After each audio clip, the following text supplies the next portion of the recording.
and welcome to the Economy This Week series of Drishti IAS. I am Ritu and today's series about what economic events had happened in past week. So we are going to discuss those economic events. As you already know that past week we had seen that there was tabling of economic survey and budget in Indian Parliament. So from economic point of view, this week was very much important. We had already covered the session on budget and economic survey on our daily programs, but in this session we are going to cover up which were untouched by the daily programs. So moving towards the points of discussion part.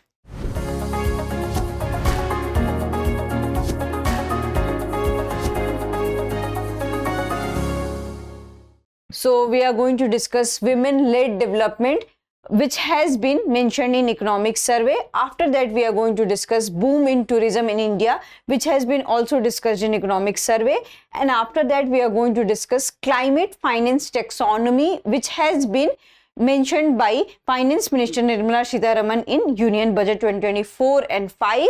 And then we are going to discuss human geography, which is related to agriculture, pink bollworm threat to cotton farmers. So we are going to discuss that what is this pink bollworm and how it is threatening the cotton farmers. So these 4 points we are going to discuss in today's session. So moving towards the first thing, which is women-led development, which has been widely discussed in economic survey. So already you know that on 22nd of July, Finance Minister Nirmala Sitharaman has tabled the economic survey in Indian Parliament. And in that survey, she has mentioned about the women-led development.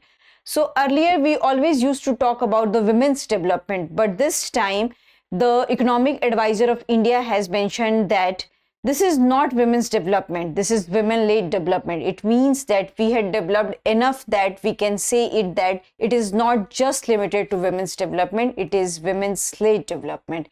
So here we'll see the data related to that, how we can call it a women's development.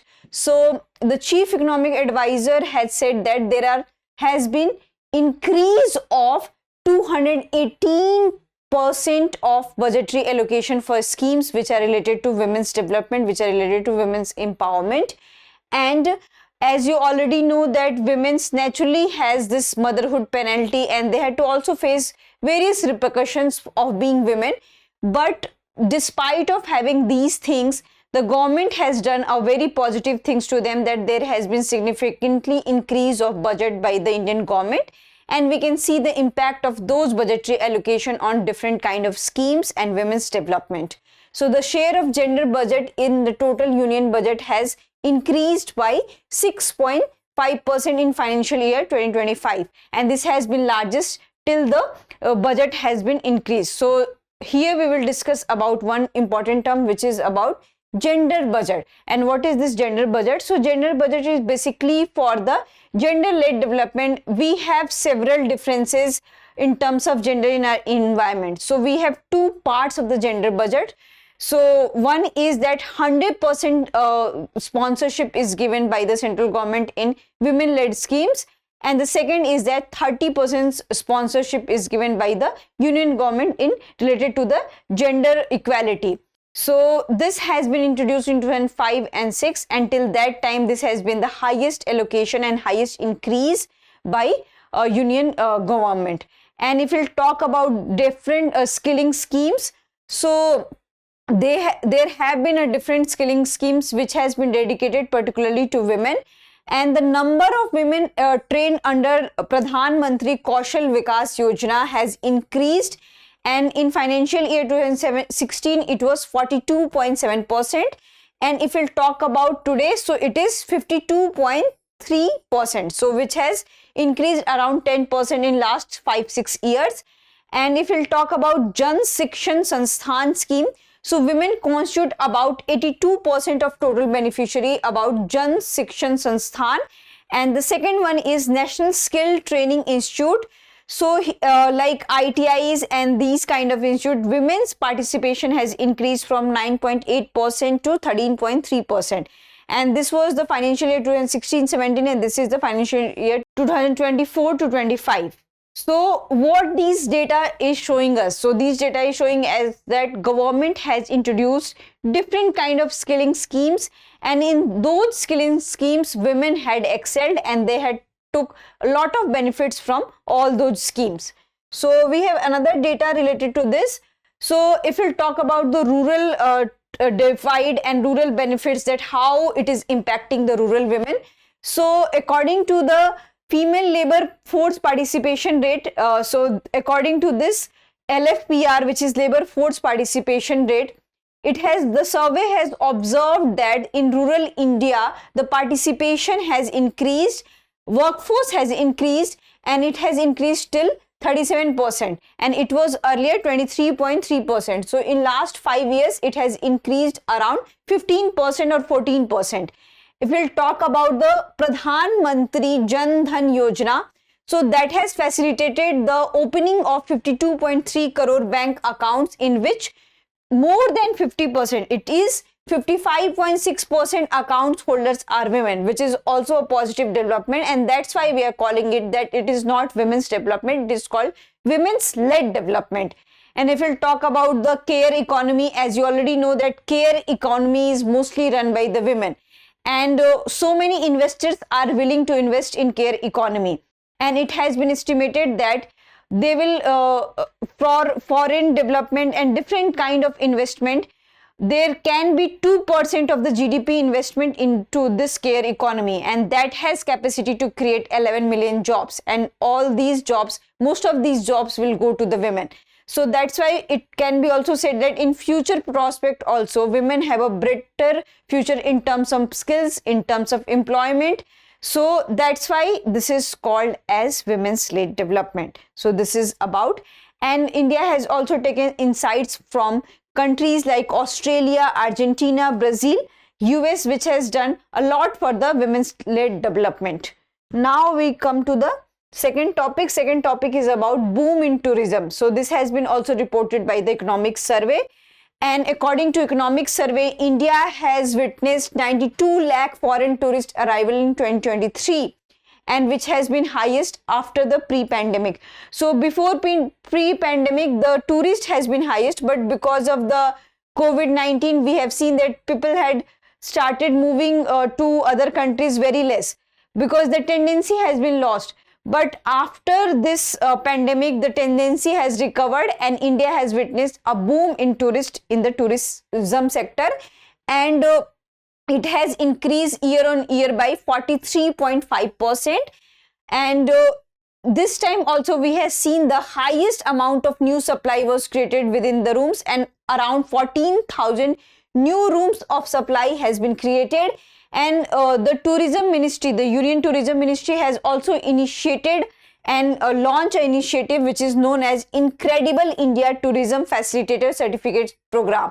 And what it does, so it will provide you online certificate course, and people get these kind of the course, they enroll and they get certificates, they learn schemes, and with these schemes, with these what you can say different kind of certification, that makes them enable for a job, so that adds skills to them. So this is kind of a digital online certification, and which skills the India in tourism sector. And India has significantly earned foreign exchange receipts amounting to rupees 2.3 lakh crore through tourism. So our foreign exchange reserve has also strengthened, and especially through tourism, around 2.3 lakhs crore through tourism. And if we'll talk about the share of foreign exchange earnings, so it has increased since 21. So it has increased from 1.38% to 1.58% in 2022. So there is a slightly increase in foreign exchange earning. So this is about boom in tourism sector. Now we'll come to the next one, which is about the climate finance taxonomy. And this term has been mentioned by Finance Minister Nirmala Sitharaman while presenting budget in the Indian Parliament. So we'll know about that. What is this climate finance taxonomy? So this is basically to enhance the availability of capital for climate adaptation and mitigation. As you already know that India has pledged to have this kind of achievement by net zero emission by 2070. And India has other praises regarding the renewable energy, regarding the declining nature of fossil fuels. So we have different kind of environmental pressure. And for that pledge, we need these kind of mitigation program. And for that thing, we need climate finance taxonomy.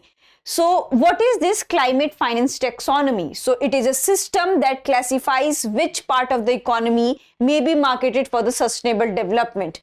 So this is about the climate finance taxonomy, and it helps us to guide investors and banks to how to impactfully invest in climate related thing and sustainable development thing. And it has frequently used to set the standard for classifying climate related financing schemes such as green bonds.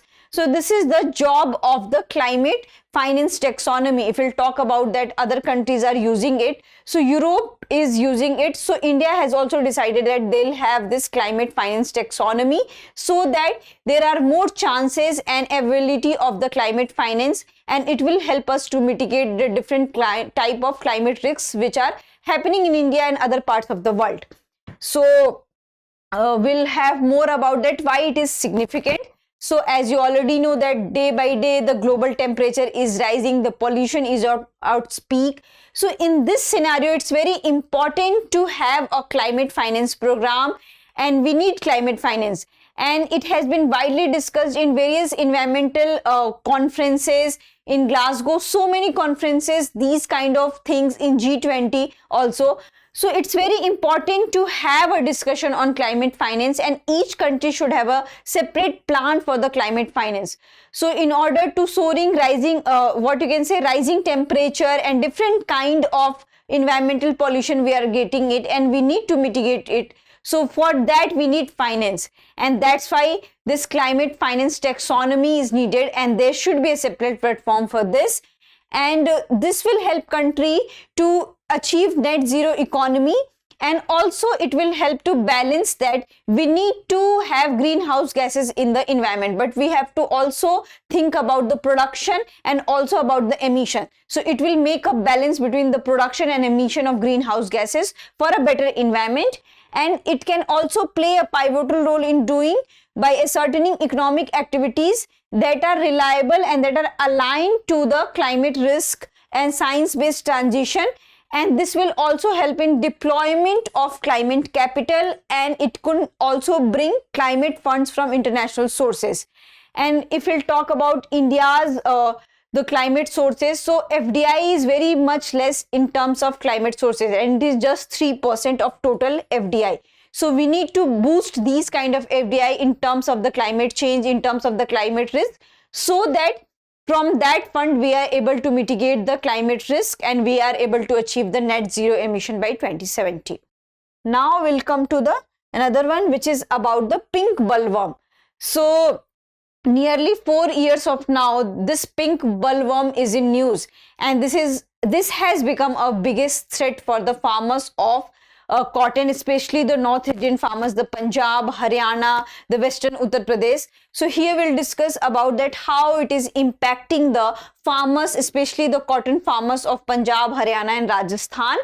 So it has fallen from because of this pink bollworm, the cotton cultivation has fallen from 16 lakh hectare to 10 lakh hectare. So because of this we are witnessing a loss, and it is known as how it is known as. So it is known as Gulabi Sundhi among the farmers, which damages the cotton crop by burrowing its larvae into the cotton balls, and that has created lint and stain on the cotton balls. So this is about the pink bollworm. Here we'll talk about that, how it spread and what are the preventive measures we have. So it primarily spread through air and residue infected crops often left by the farmers. If there is an infected crop by farmers, so the farmers left those kind of crops into the field only, and that infects the ground, and that has capacity to infect other crops also. So in this scenario, this is spreading very rapidly, and infected cotton seeds are another reason behind the pest spread. And so many scientists, environmentalists have suggested that we need to have a pest control in order to maintain these kind of pink bollworm. And here they had suggested some primary measures to mitigate these kind of spread. So there are two primary techniques to prevent pink bollworm outbreaks, and they cost around 300 to 3400 per acre, which can be a costly affair. And what happens? So the first step is that environment friendly, and it is considered as the gold standard, but it is also said that it can be environment friendly, but it is not cost friendly and economically friendly. And what you have to do in the first process, that you have to apply certain paste onto the stems of the cotton plants and near the shoots. In the second technology, which is also known as PB knot technology, so that has also the similar kind of procedures. So how they can be effective? So they can be effective because it can prevent male partners in mating with the female partners, so that has capacity to distract.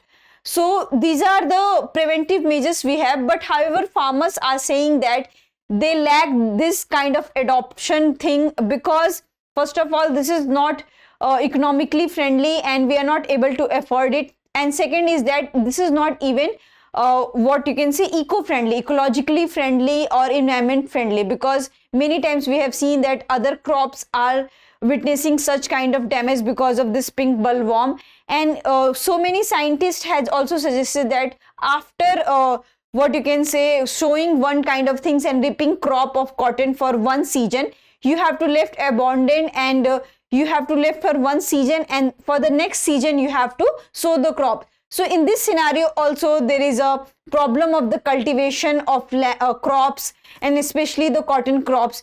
So there can be a very economic what you can say economic crisis because of these kind of pink bollworms, and till now we are not able to reach on very effective solutions. So there can be a very effective problems and adoption problem in these kind of pink bollworm. Now we'll come to the question part. So for each thing we have designed a question, MCQ question for you. What is the impact of pink bollworm on cotton crops? Causes discoloration of cotton lint, burrows larvae into cotton balls damaging the crop, increases the growth rate of cotton plants, improves the quality of cotton fibers. So you have to answer this into the comment section. Then we'll come to the second one, which is related to the tourism. So what initiatives has Union Ministry launched to formalize employment within the tourism sector? Skill India program, hospitality and tourism excellence initiatives, Incredible India Tourism Facilitator Certificate Program, Digital Tourism Certification Scheme. So this is very easy one. You have to also answer this into the comment section.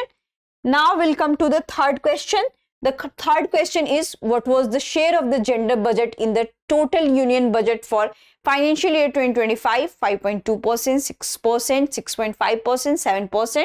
This has been also discussed by me, so you can answer this. Now we'll come to the last question. The last question is, what is the primary purpose of a climate finance taxonomy? So to set a carbon emission targets for industries, to classify which parts of the economy may be marketed as sustainable investment, to regulate international climate agreements, to provide subsidies for renewable energy projects. So this also you can answer into the comment section. And as I have already mentioned in the introduction session that this week was the week of budget and economic survey.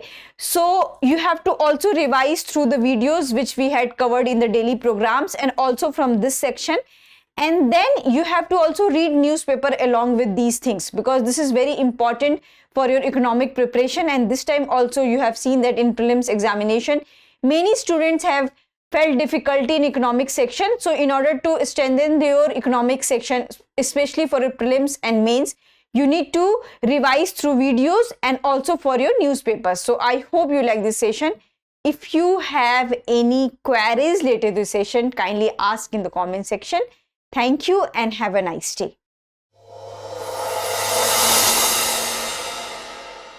For more informative content, like, share and subscribe. And do not forget to press the bell icon to get the notifications.